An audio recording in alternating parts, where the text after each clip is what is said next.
Hi everyone, thanks for checking out my bio. And my first thought when they asked me to do this was, haven't folks had enough of me?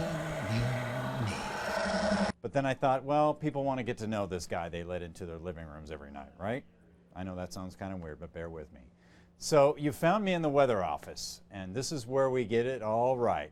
Do the forecast and come up with those fancy graphics and guide you through the seasons. But it wasn't always like that. I started a long time ago as a wee little lad way back in California.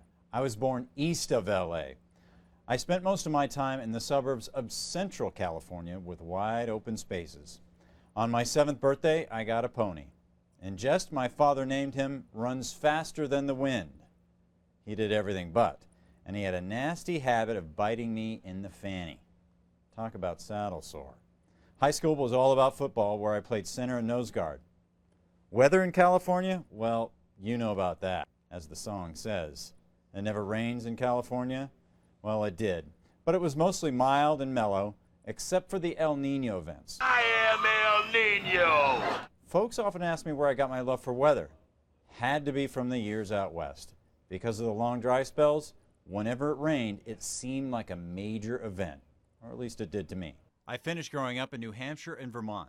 I studied meteorology at Lyndon State College. Bad news. The fog is getting thicker. And Leon's getting larger.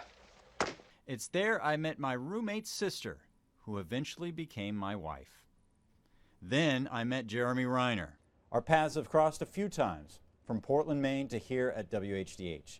Thanks to JR, I now have a new pastime, strumming the guitar. Radiohead tunes are my fave.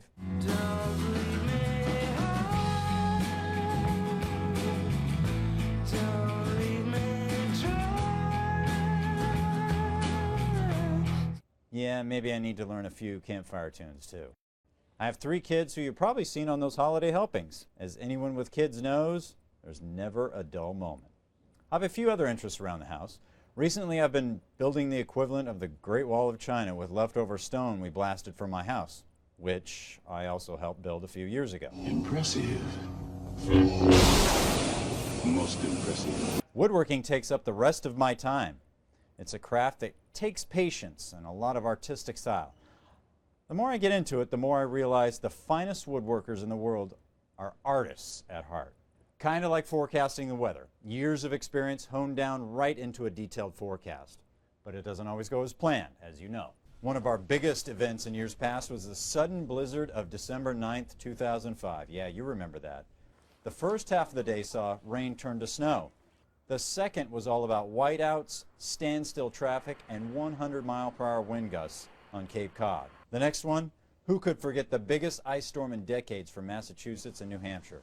Yep, December 11th and 12th, 2008. Scores of trees down, millions without power, some for weeks.